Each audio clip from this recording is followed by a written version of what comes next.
Asimismo, una noche a 1000 aquí en las pantallas de C9N. Hay que madrugar el viernes. Si querés ver la inauguración oficial de los Juegos Olímpicos a las 6 de la mañana arriba el próximo viernes, me hace recordar, Javier, cuando nos despertábamos para mirar el Mundial de Japón. ¿Te acuerdas, Alberto? Corea, Japón, Corea, sí. Me acuerdo del partido de Alemania, 3 de la mañana. Paraguay. 3 de la mañana, así mismo. Javier, y horarios similares para los Juegos Olímpicos. hay sedes en Japón para distintas sedes, digamos, para los diferentes deportes. Sí, tenemos un material para ir viendo como suele pasar en los Juegos Olímpicos. Hay una sede que es central, en este caso Tokio, pero lógicamente hay deportes que se trasladan a otras zonas. Tenemos un material para ver en dónde van a estar compitiendo los distintos atletas de la delegación de Paraguay a partir del día viernes. Ya arrancan oficialmente los Juegos Olímpicos.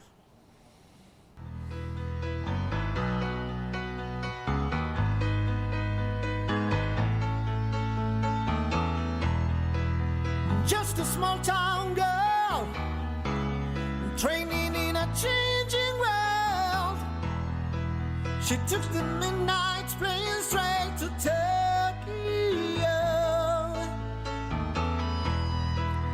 Just a city boy, searching for the golden joy.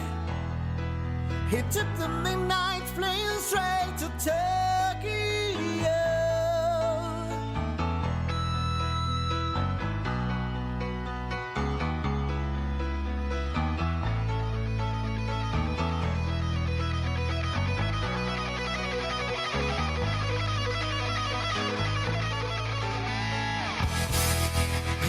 Shooting for the moon, a smell of sweat in down with room.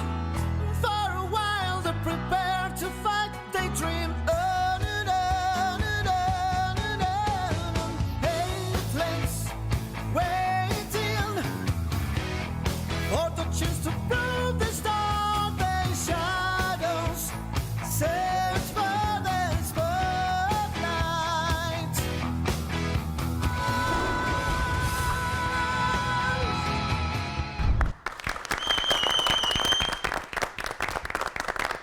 Simplemente desearles éxitos a los 8 atletas que representarán al deporte olímpico paraguayo en Tokio 2020. Estamos 2021, pero los Juegos Olímpicos se llaman Tokio 2020. Y felicitar al Comité Olímpico Paraguayo y a la Secretaría de Deportes por este hermoso material que compartió para darle fuerza a nuestros atletas.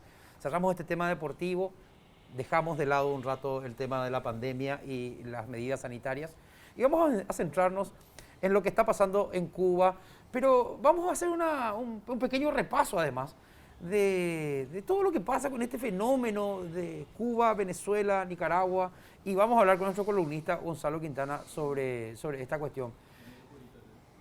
Salió gente a protestar en Cuba, algo no visto en décadas, Alberto. Sí, empezó en un pequeño pueblo, se expandió en el país. Hubo una respuesta muy extraña de Díaz-Canel, que salió a hacer un discurso que habíamos mostrado el miércoles pasado. La orden está dada, salgan a enfrentar a los antirrevolucionarios, ¿verdad? Claro. Lo cual generó un problema de violencia que después devino en un montón de tensiones. Algunas en el momento de la protesta y otras después, casa por casa. Ayer estábamos viendo en un informe de la Deutsche Welle, que es el canal estatal alemán, filas de madres esperando noticias sobre sus hijos detenidos, ¿verdad? Sí. Hay 5.000 detenidos en este momento. Y hay un montón de testimonios que publica la prensa europea de madres hablando de que no saben nada, que no pueden hablar con sus hijos. Una situación lamentable que nos recuerda a alguna época en nuestro país. Gonzalo, te invitamos, Gonzalo, a mirar algunas cosas que hemos con Alberto y con los compañeros buscado. Pueden resumir, porque hay una situación previa a esto que está pasando. Hay una situación previa. Bueno, primero buscamos, Alberto, los índices de pobreza y cosas así de Cuba. Exacto. Lo que llamó la atención es que en los documentos del Banco Mundial o del FMI o de la ONU no existen datos sobre Cuba.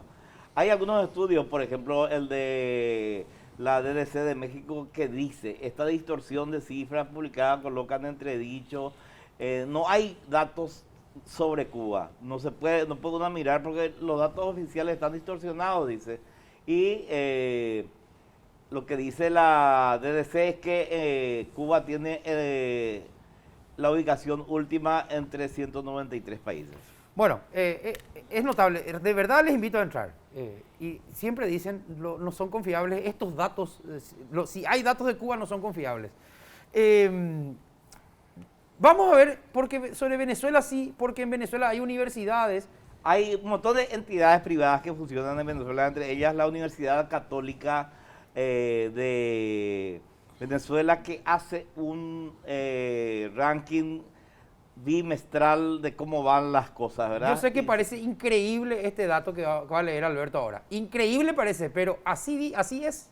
Esto es lo que dice la Universidad Católica Andrés Bello de Venezuela, que en este momento la cantidad de pobres que hay en Venezuela es del 96.2% de la población. ¿Y la pobreza extrema? La pobreza extrema alcanza al 79.3%. Son cifras increíbles, Bueno, ¿no?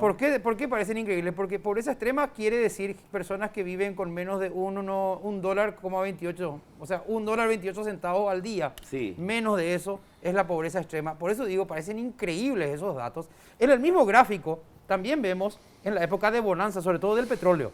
Sí. Donde ven ustedes ahí la línea así de la pobreza, que no estaba obviamente en los niveles en donde está ahora Venezuela.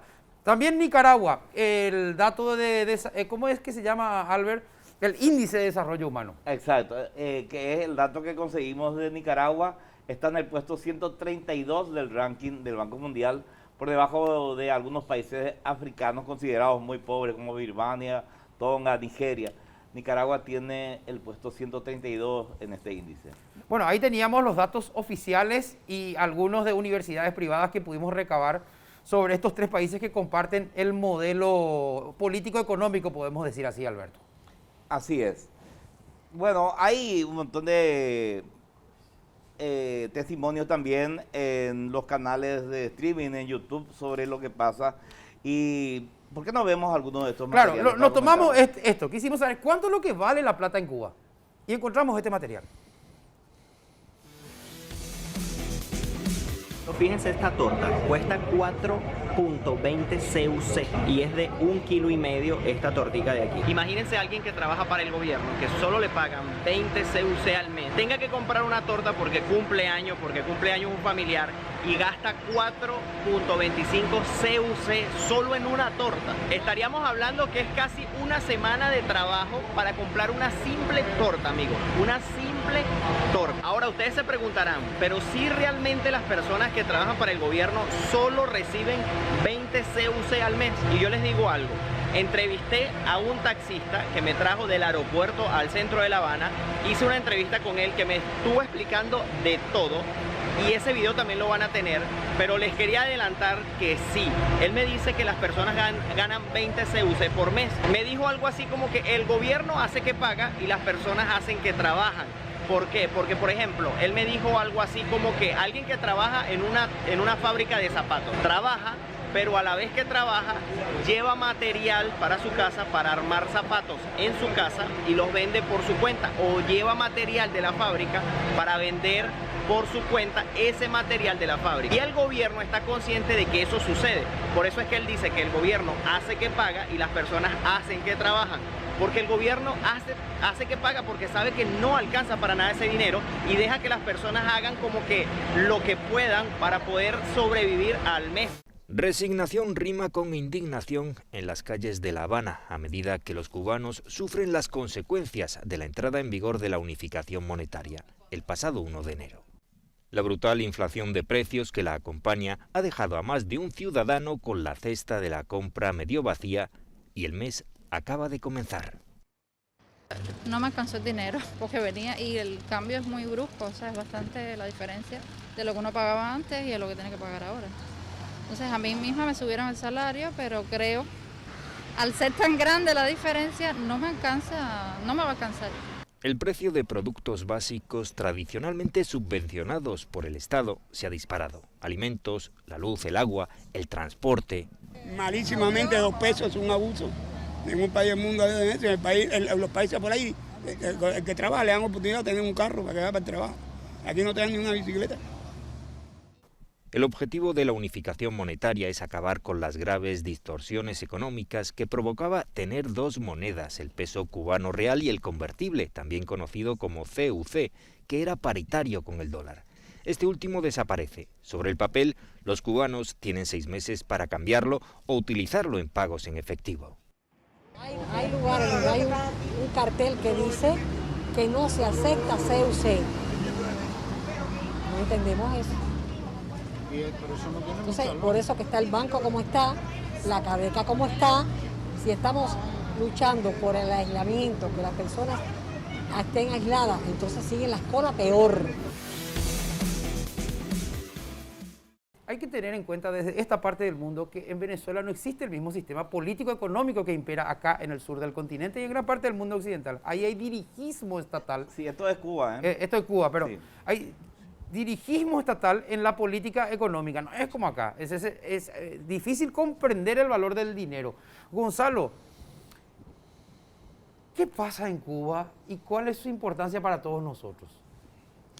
Mira, para mí Cuba tiene una importancia relativa. Lo único que me genera a mí es un sentimiento de solidaridad para un pueblo que está sometido por 6 décadas, que no tienen ni idea del potencial que tendrían si es que cambian de régimen político y dan libertad. Para mí la clave de todo la posibilidad de crecimiento y desarrollo es el concepto político de la libertad.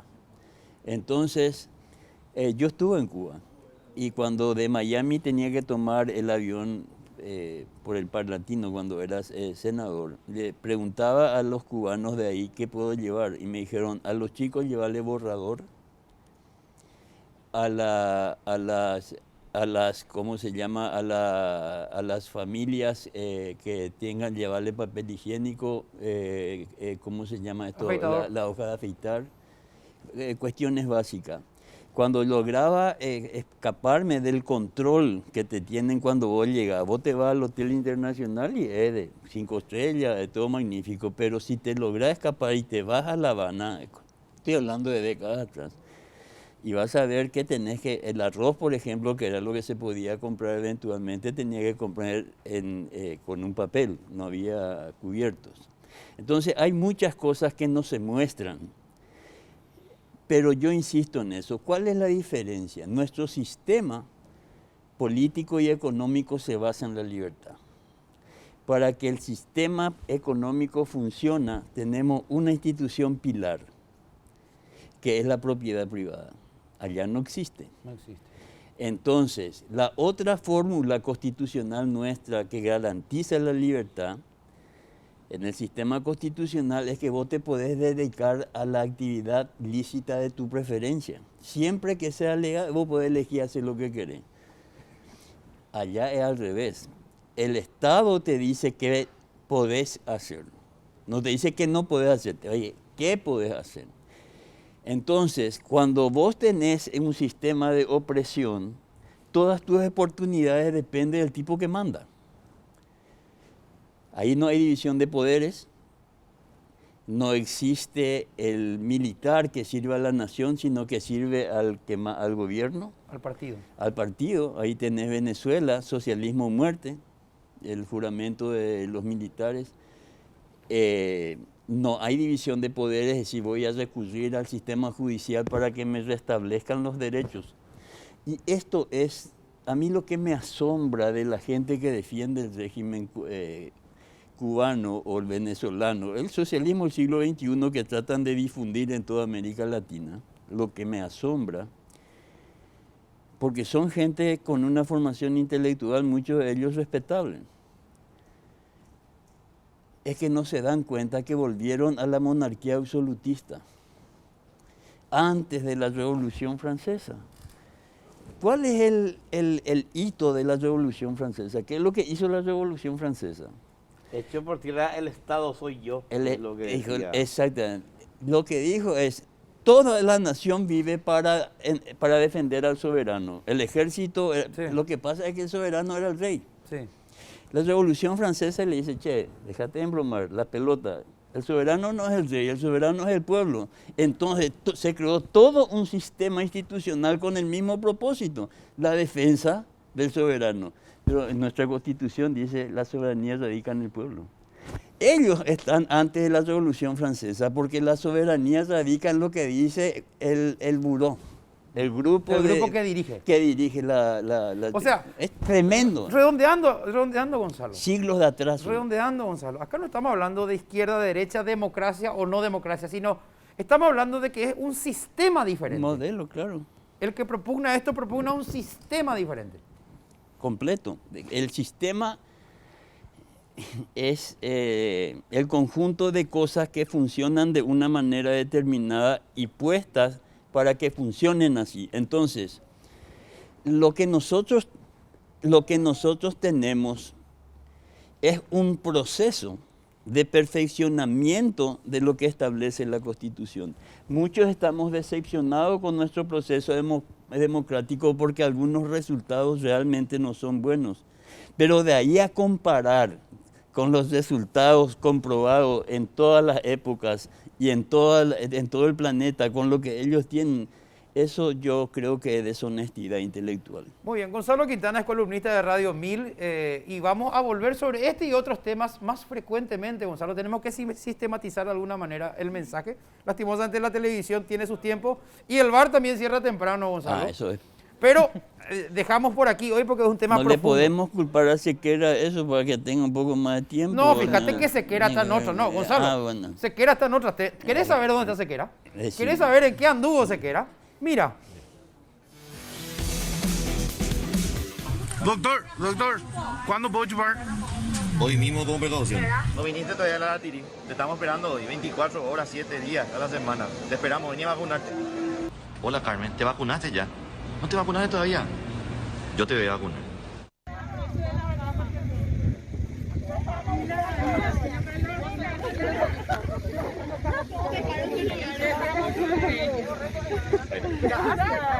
El ídolo del momento.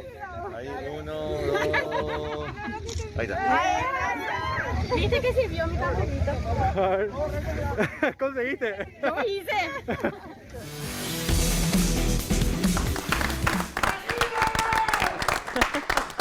Tengo la impresión que la vacuna, el confinamiento no va a ser por culpa del virus. Sí, sabes que tengo la misma impresión. Bueno, estamos viendo imágenes de lo que fueron los distintos puntos de vacunación y nos reímos mucho, de verdad, doctor. Nos ponemos muy contentos cuando vemos la cantidad de gente que de alguna u otra manera se va animando, se va emocionando e incluso, como decíamos, pues esta es la mejor campaña que puede hacer el Ministerio de Salud para que la gente vaya a vacunarse. No sé qué pensás al respecto. Tendría que cobrar, aparte de tu salario de médico, un salario como influencer de vacuna, No sé qué decir. La verdad que algo totalmente salió. Ese video que me grabó Héctor Castro, donde a una tía suya, que se llama Carmen, ¿verdad? Le grabó. A las 2 horas estaba totalmente viralizado. No confesó eso el doctor acá en la pausa la última vez que vino hablando de su tía Carmen, que le pidió que le mande un video y eso se volvió viral después. Pero atención, porque tenés que tener en cuenta que tenés ya competencia. El doctor Héctor Castro está por ahí cerca nomás también. El ministro Roa también. Y lo que fue acá, por ejemplo, te quiero mostrar. Mira un poco. Así estuvimos el miércoles pasado. Formando fila. La fila de las chicas, Las chicas del programa. Así que yo no sé cómo va a terminar hoy. Eso es lo único que te digo. No sé cómo va a terminar la fila, si va a haber solamente chicas incluso también, doctor. Voy a preparar mi teléfono. Mira. Ahí está. Mira un poco ya. Preparó La selfie. tu teléfono, Isa.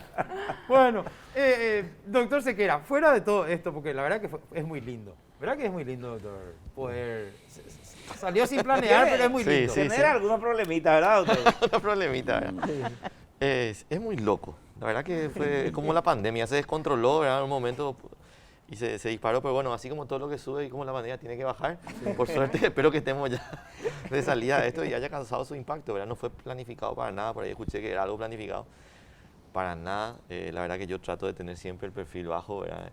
De hecho... Mi Twitter, yo pocas cosas retuiteo cosas que me parecen interesantes, nada más, ¿verdad? En mi Instagram tengo 800 seguidores, trato de no de no recibir, o sea, de no estar tan... Expuesto. No sé, pues mucha gente dice que soy influencer, ¿verdad? Y no estoy haciendo los pasos de ningún influencer, pero sí coyunturalmente de repente me voy un día me fui allá y se armó todo ese alboroto, ¿verdad? Pero aprovechando que sos el influencer número 1 del país en este tema de la pandemia. Haciendo esfuerzo para no serlo. Sí, pero las circunstancias te llevan a ello, Guillermo. Están las reglas que deben cumplir quienes llegan e ingresan al país desde el extranjero por el tema de la variante Delta. ¿Ves bien ahí, doctor? ¿O querés que la bella voz de Ruth te la lea? La cuarentena obligatoria que va desde hoy, completar la ficha de declaración de salud del viajero. Mayores de 20 años cumplidos deben presentar resultado de test negativo. Las personas que hayan presentado la enfermedad COVID-19 entre 14 y 90 días previos del ingreso al país deben acreditar dicha situación mediante resultados laboratoriales, y los extranjeros deben contar con seguro médico internacional para el COVID-19. Una corrección. Mayores de 10 años tienen. Yo era la que mejor veía al final, perdón, 10 años. La cuestión es que está vigente desde hoy. Doctor, y te voy a decir la crítica que yo leí que te han hecho. Sí. Estas son medidas de marketing que hace el ministerio, porque en la realidad no se va a cumplir, dicen. Y bueno, son medidas, la verdad, que difíciles de aplicar. Nosotros somos muy conscientes de eso, ¿verdad? Principalmente porque en las fronteras secas, ¿verdad? El flujo de personas en las fronteras secas es mucho mayor de movimiento migratorio, es mucho mayor que por el aeropuerto. No se hacen migraciones, muy pocos hacen migraciones en la frontera, entonces es muy difícil de aplicar. Pero somos conscientes de eso. Las personas que entran por la frontera, probablemente el virus no va a entrar por ahí, ¿verdad? No va a entrar como nos entró cuando estábamos cerrados, ¿verdad? Entonces el virus va a entrar, la nueva variante va a entrar por Brasil, es muy probable que sea así, pero va a entrar por etapas, así como también entró la epidemia. Va a entrar por la frontera, va a causar su primera ola en la frontera, ¿verdad? Y luego se va a ir acercando al gran polvorín que es el área metropolitana en términos poblacionales, ¿verdad? En términos demográficos, 2,5 millones, 3 millones de habitantes en Central y Capital, hacen de que cuando entra una variante nueva o un virus nuevo acá, explote. Y no es un problema de acá nomás, es un problema del país, porque de acá se conecta a Pilar, a Mariscal de Estigarribia, a Horqueta, ¿verdad?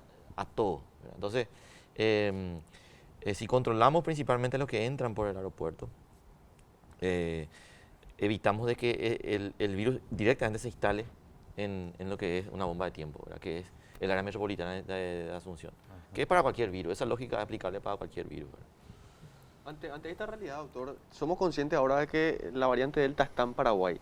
¿Qué tanto preocupa la variante Delta a las autoridades de salud? ¿Qué tanto se puede contener eso? ¿Se piensa ya en que la población va a adquirir, digamos, ese contagio ya con la segunda dosis y eso va a hacer que sea menos contagioso? ¿Qué es lo que se analiza desde salud sobre la variante Delta? De que va a entrar, si es que no está y no nos estamos encontrando nada más, pero nosotros todos los días recibimos informes del laboratorio central de, bueno, este sospechoso no, al final negativo, o si no, al final es la de Manado otra vez, ¿verdad?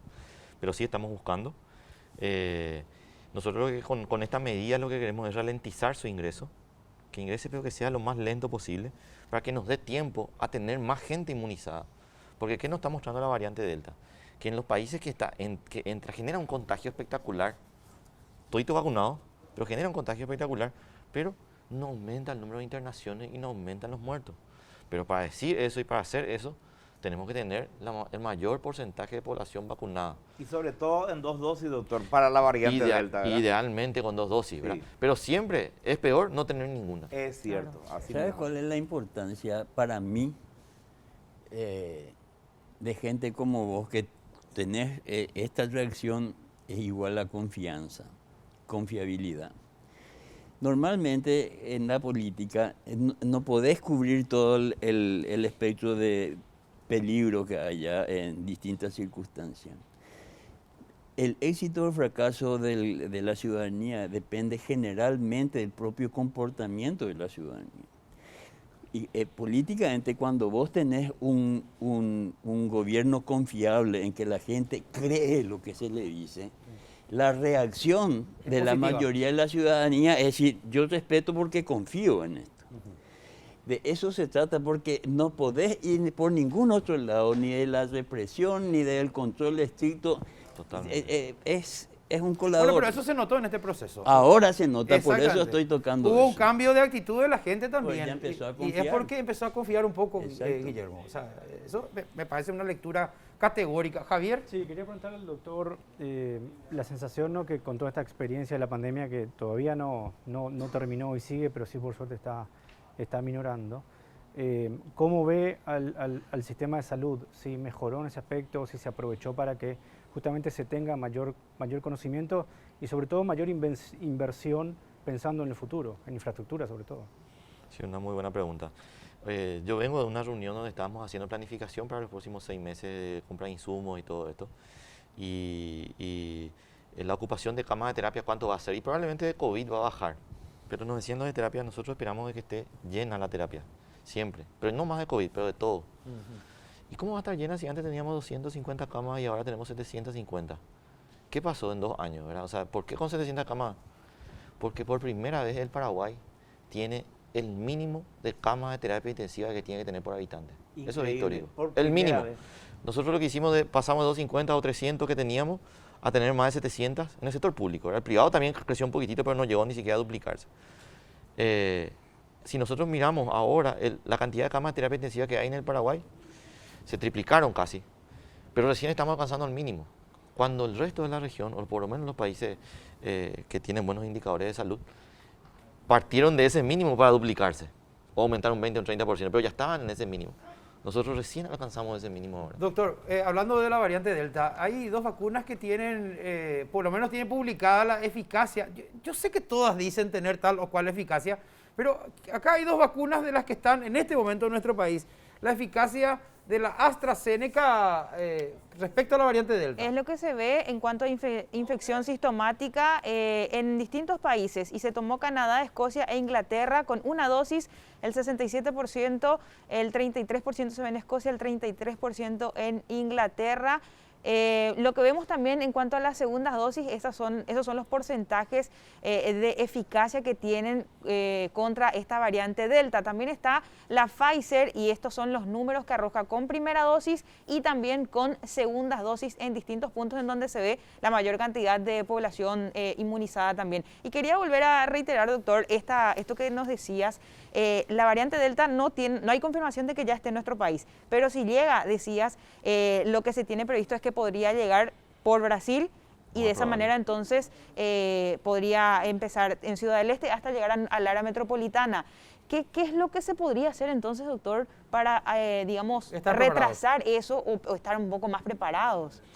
Y no podemos cerrar el país como cerramos aquella vez, porque no son las condiciones, no son las mismas. Tenemos un fenómeno interesante que aparte de la vacunación que ha empezado, que antes no teníamos esa herramienta, tenemos más o menos capacitado al sector, al personal del blanco, sabe tratar, no es lo mismo que en marzo del 2020, cómo va a tomar una medida radical de ese tipo. Acabamos de pasar una ola, es muy difícil que se dé inmediato un aumento, ¿verdad? Hay una inmunidad de rebaño de la población que acaba de pasar la enfermedad. Es muy difícil que al mes te estés enfermando otra vez. Pero entonces, tenemos luz, digamos, como para avanzar lo más importante en la vacunación. La estrategia tiene que apuntar ahí. Pero, y algunas medidas parciales como la medida del ingreso al país, ¿verdad? Que de alguna manera queremos retrasar ese 1, 2, 3 casitos que nos pueden estar entrando vía aérea. Principalmente lo del aeropuerto de Asunción recibe vuelos directos de España, y el 80% de los casos en España son Delta. Entonces, nos pueden entrar y nos pueden ir directamente en el área metropolitana, ¿verdad? En San Lorenzo, Luque, explota ahí el virus y es que llega a entrar, ¿verdad? O de Estados Unidos, ¿verdad? Donde ya más del 50% de los casos son Delta. Sí. Entonces, principalmente esa medida. En Brasil todavía está tomando fuerza. Todavía es menos del 10% de los casos en Brasil, y principalmente en San Pablo. Eso, dale un mes más y ya va a estar en nuestra frontera. De hecho, hay unos cuantos casos en Curitiba, ¿verdad? Se está acercando. Pero tenemos luz todavía como para seguir vacunando, que es lo principal. Y con una aclaración con respecto al Delta, Argentina publicó que 2 casos Delta provinieron de Paraguay. Después se aclaró que lo que se olvidó decir el gobierno argentino es que esos 2 casos vinieron en tránsito de otro lado para ir a la Argentina, que tiene una restricción de vuelos, ¿verdad? Así eran 2 casos que procedían de Paraguay, nos informaron así nomás, después de 48 horas después nos dijeron quiénes eran. Y ahí nos calmamos, ¿verdad? No eran de acá. Hay una regla sanitaria internacional donde nosotros en 24 horas tenemos que estar informando a nuestros pares cuando pasa esto, ¿verdad? Sí. Y estábamos ahí del cuello de los argentinos. Sí. Y lo que nos informaron eran 2 argentinos que se fueron a un congreso, creo que era en Caracas o algo así. Luego vuelven vía Panamá o en Asunción, están en tránsito y luego fueron a Argentina. Ellos tenían el test negativo. Tenían el test negativo, entran, de hecho al entrar a las 6, al salir al aeropuerto, te vuelven a hacer el test ahí. Uno tiene que pagar para salir del aeropuerto y volvió a salir negativo. Entonces en sus primeros 48 horas que estaban en su casa empiezan a tener síntomas. Al hacer el test sale positivo y eso envían para hacer la secuenciación y ver qué variante ella y salió que era Delta, ¿verdad? Pero eran personas que rozaron del Paraguay. Digamos, Siempre nos quedamos cortos, doctor, con nuestros invitados, pero la verdad muy interesante. Solo así, breve, ¿cuánto vamos a descansar hasta la próxima ola que se puede prever con proyección epidemiológica? Es muy difícil. Tenemos algunas proyecciones que son muy auspiciosas, que apuntan a que la siguiente ola está el año que viene recién.